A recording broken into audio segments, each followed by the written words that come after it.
Tufa wata sabuwa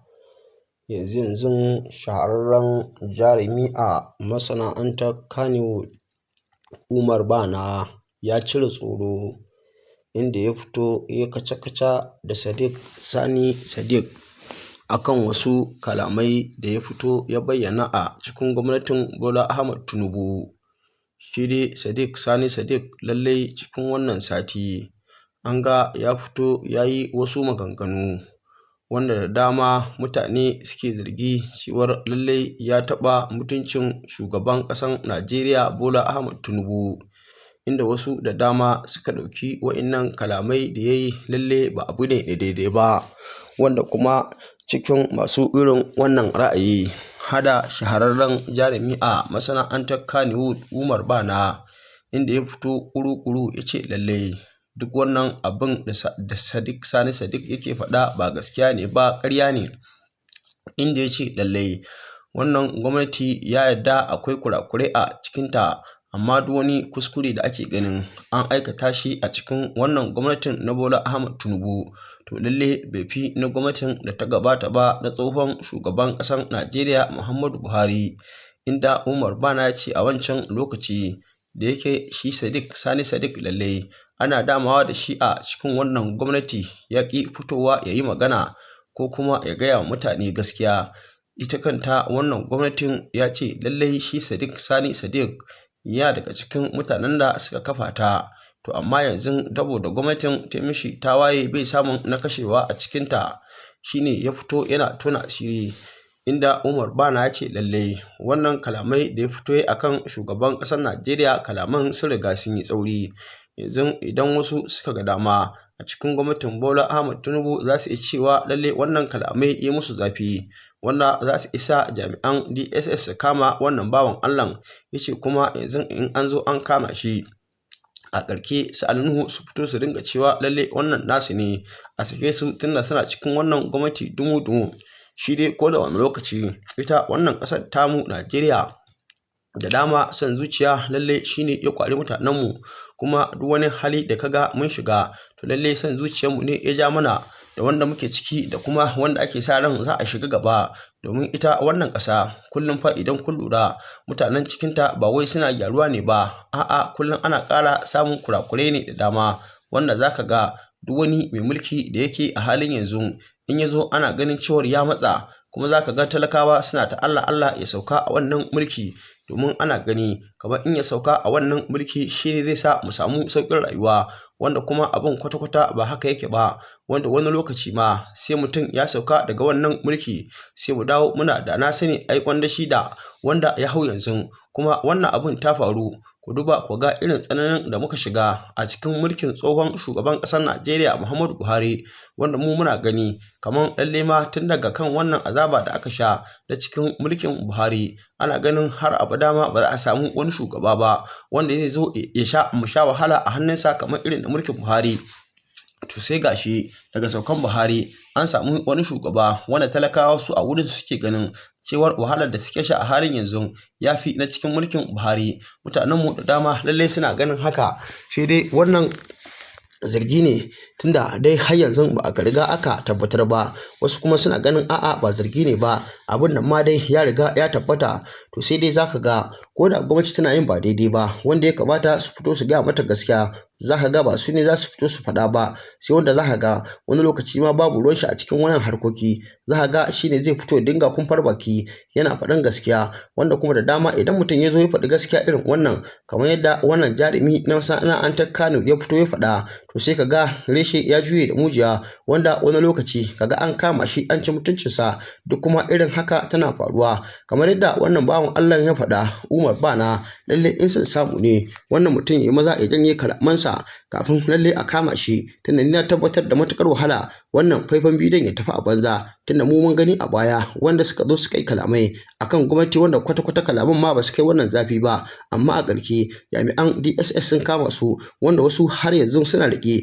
kai akwai wanda ma bayan an kama su an neme su yanzu an rasa ba a san ma inda suke ba. Yanzu ga misali kamar Dadiyata wanda an san an kama shi ne tun cikin mulkin Muhammadu Buhari, wanda yanzu akalla ya kwashe shekaru 8, wanda duk inda ya kamata a neme shi an neme shi, ba a gan shi gidajen yari ba, ba a gan shi a ofishin 'yan sanda ba, ba a gan shi gurin sojoji ba, har ofishin DSS lalle duk dadiyata babu shi, wanda har yanzu ba a san takamaiman inda yake ba, domin ko kwanan nan matarsa ta fito ta kuka inda ta ce dan Allah da Annabi hukumar DSS da zafafa bincike domin a tabbatar da cewa mijinta duk inda yake lalle an ceci rayuwarsa idan yana raye, in kuma yana gidan yari ne to su tabbatar yana gidan yari ne, in kuma a'a ko wani guri da aka tsare shi ne to su ya kamata lalle a ce an tabbatar da inda aka tsare shi ne, in kuma ma an kashe wannan bawan Allah ne to ya kamata a ba su gawa domin hankalinsu ya kwanta, su tabbatar da cewa lalle wannan mutum mutuwa yayi. Amma ce lalle an ci gaba da rike mutum haka kawai babu gaira babu dalili kusan shekaru 7 da wani abu kenan har yanzu lalle ba su shi ba, wannan ba karamin zalunci ne ba. Sai dai dama irin wannan tsare mutane da ake a wannan kasar tamu Najeriya ba wai wani abu ne sabo ba, a'a abu ne dama wanda mun riga mun saba jin sa, abu ne wanda ya sa faruwa. Yanzu kuna ganin tsohon gwamnan Kaduna Nasiru El-Rufai shi kanshi lalle wannan mulki na Bola Ahmed Tinubu musamman na musulun tukan da ake cema wannan gwamnati yana daga cikin mutanen da suka yi ɗan daka cewa lalle wannan mulki sai ya dawo bangaren kudancin Najeriya musamman hannun Bola Ahmed Tinubu, wanda kuma a wancan lokaci ake tunanin shugaban ƙasar Najeriya Bola Ahmed Tinubu ya dauki alƙawari lalle idan ya hau kan mulkin nan Nasiru El-Rufai zai bashi minista, to amma kuma a ƙarshe sai gashi bayan ya hau wannan mulki Nasiru El-Rufai aka je za a bashi minista aka ce lalle an tantance cewa bai cancanta ba, wanda kuma shi Nasiru El-Rufai ya fito ya fara zage-zage a kafafen sada zumunta da gidajen rediyo da gidajen jaridu inda yake cewa kwata-kwata ba a mishi adalci ba. Kuna ganin sanadiyar haka shi kan shi yanzu yana can an kama shi, wanda yanzu ya kwashe sama da shekaru 30, ya kwashe sama da kwana 30 a hannun hukumar DSS, wannan har yanzu ba a bada belinsa ba, wanda kuma da a kwanakin baya ma matarsa in ta zo tana son ta ganshi ma ba a bari ta ganshi kwata-kwata. Wannan kuma abu da ya faru kuna ganin shi kan shi ga Sani Halifa Zaria inda aka zo aka kirkiri wani labari wanda yake kama da sharri, aka ce lalle ana zargin ya taimaki sojoji wajen roƙon Allah domin a kifar da wannan mulki na gwamnati na Bola Ahmed Tinubu, wanda sanadiyar haka wannan malamin addinin yanzu ya kwashe shekara 100 kimanin wata 3 kenan da kwana 10 a hannun wayannan mutane, amma kuma har yanzu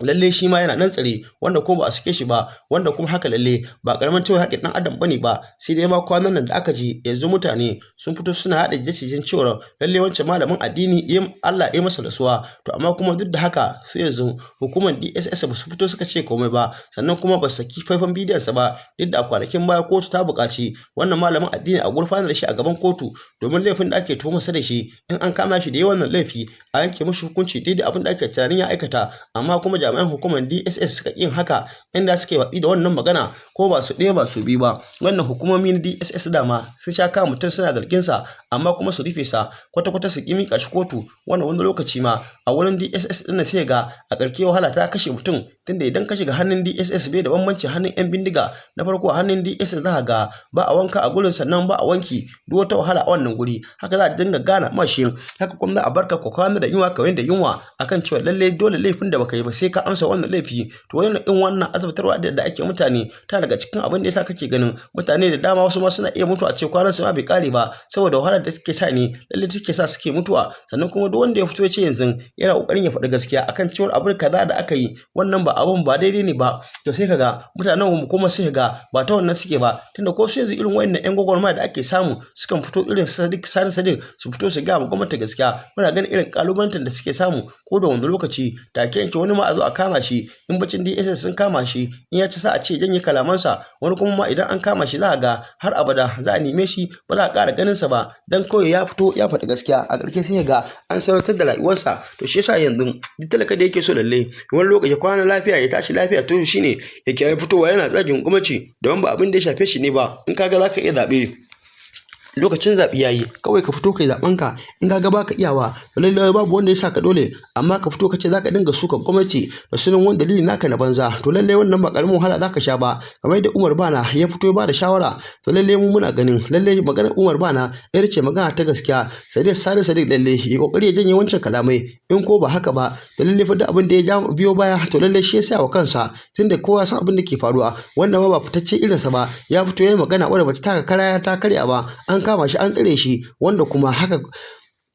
idan aka tsare ka nan duk wani lauya da zaka dauka ba zai ta maka amfani ba, in kaga an sake ka kawai an ga dama ne, amma ba wai maganar lauyan ka ne ya kare ka ba. Tunda inda lauya na kare mutane mu mun san ko Nasiru Rufa'i da aka rike shi har yanzu da Sani Halifa mun san fadala tun an ba da belin su. Dan Allah dan Annabi idan yau ne farkon zuwan ka wannan tasha ta mu ka danna mana alamar subscribe, ka danna mana alamar ƙaraura, ka share da bidiyon da kai zaka muna godiya sosai ga cikakkun bidiyoyin da ku kalla.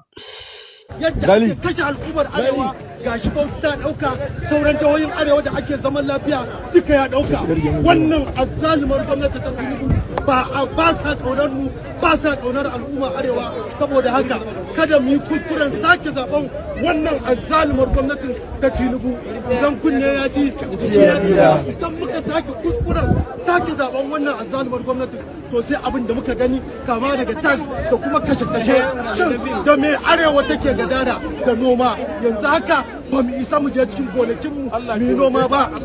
Saboda haka mu kiyaye, mu tabbatar mun tanadi katinmu na zaɓe domin kayar da wannan azzalumar gwamnati.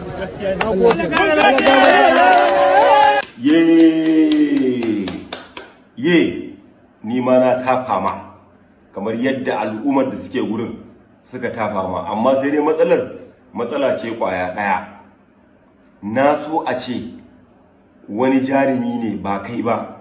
wani jarumi wanda ba a hada da shi an zalunce mu a lokacin Buhari, da wani jarumi ne wanda baya tare da Yahaya Bello, baya tare da su Abdul Ahmad, tunda ai kai ne vice, Abdul Ahmad shine chairman, kai ne vice na Abdul Ahmad, da ku aka yi tafiyar Yahaya Bello, da ku aka hada duk wani abu da aka yi wa al'umma a gwamnatance mara kyau a lokacin Buhari, ai da ku aka yi ko kuma kai dan APC ne, sannan ka ci kudin APC ita ta ma komai. Yau a baya kana tare da Yahaya Bello, kowa ya sani, duniya ta sani, kungiyar ku ta YBN, kai ba a taba yin kungiya a Kannywood wanda suka mori siyasa irin YBN ba. Kai ne na biyu a YBN, ka ci kudin YBN, ka yi arzikin da baka taba tunani za ka yi a duniya ba a YBN, kuma YBN din nan Yahaya Bello ne. Yahaya Bello jam'iyyar APC yake. Yau ka zauna ka yi nazari, kaga tafiya ta canza ko ba a yi da ku, sai ka fito da wannan salo. To amma ina mai tabbatar ma da cewa ina so ka sani, mai hankali ne kadai zai fahimci abin da nake magana. Na rantse da Allah mutane yanzu sun waye, mutane sun yi hankali, al'umma sun san wanda yake, talakawa sun san wanda yake kaunar su tsakani da Allah, kuma sun san waɗanda suke suke rabewa da talakawa don su cimma wasu burukansu. Wallahi tallahi Sadiq, da ana tafiyar siyasa a yanzu da kai, na rantse da Allah ba za ka fito kai wannan bidiyo ba, wallahi na ce ma. So saboda haka mu mun sani ba za mu ga laifinka ba, tafiya ce ake yi babu kai a ciki, shi yasa ka ɗauko wannan layi. Yes, amma kuma ina mai baka shawara, kaga wannan cin zarafi da cin mutuncin da ka fito kai wa shugaban ƙasa Tinubu, da ka ce mulkin zalunci, mulkin kaza da kaza, wallahi tallahi wallahi yau idan ba Tinubu ba, mabiyan Tinubu yau suka sa aka kama ka, kuma yanzu sai su Ali Nuhu su fito su ce a wannan namu ne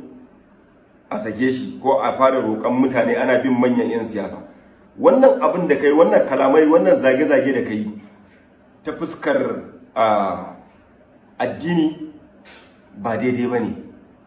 Abin da yasa na ce ta fuskar addini ba daidai ba ne, gwamnatin baya babu wani zalunci, babu wani cin zarafi, babu wani rashin tsaro wanda a yanzu muke ciki wanda ba a yi shi a gwamnatin baya ba. Wallahi babu wani sabon abu da ake yi a yanzu wanda ba a yi shi a lokacin Buhari ba. Amma a lokacin,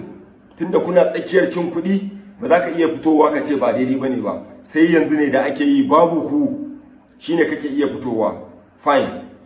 yanzu waɗanda suke tare da Tinubu suka fito suka ce ka ci zarafin ubansu ko ka ci zarafinsu, suka kama ka suka ce za su ɗaure ka ko suka ɗaure ka, sai kuma labari ka canza ya zama wani abu daban. So Sadiq wannan layi da ka ɗauko ba layi ne mai ɓullewa ba. Mu mun yadda cewa lalle ana yin abubuwa da yawa wanda ba daidai ba, mun sani.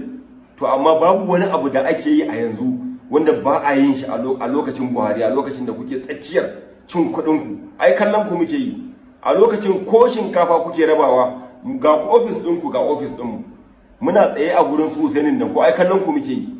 kuna raba duk abin da kuke bukata, idan mashina ne idan motoci ne kuna rabawa waɗanda kuke bukata, kuma muna kallon ku, ba ma fitowa mu kalubalance ku, ba ma fitowa mu zage ku, amma duka a masana'anta ɗaya muke, duka muna kane hudun ko a gaban ido na naga kun rufe Abdul Ahmad ya rufe Iliya Kantiri da azumi, naga Abdul Ahmad ya rufe shi da duka, amma ban sani ba ko Abdul Ahmad ne ya dake shi ko yaran Abdul Ahmad a bakin ofis din. Wallahi naga ana dukan Iliya Kantiri a lokacin azumi, ban san me ya amma ni na ga laifin Iliya Kantiri, dalili shine shi ya kawo kanshi bakin ofis din ku. To amma kuma tunda kuna shugabantar al'umma, ai ko me zai faɗa bai kamata ku rufe shi da duka ba. To duk wannan an yi ya wuce, kun yi zamanin ku, kun ci sarafin ku, yau Allah ya ce ba ku bane wasu ne, sai ku yi haƙuri. Amma ka fito kana irin wannan baƙaƙen maganganu, kana zage-zage wa shugaban ƙasa, gwamnati wanda take da access, take da dama da za ta kama ka ta ci zarafinka, gaskiya ka canje wannan salo. Wannan ita ce gaskiyar magana.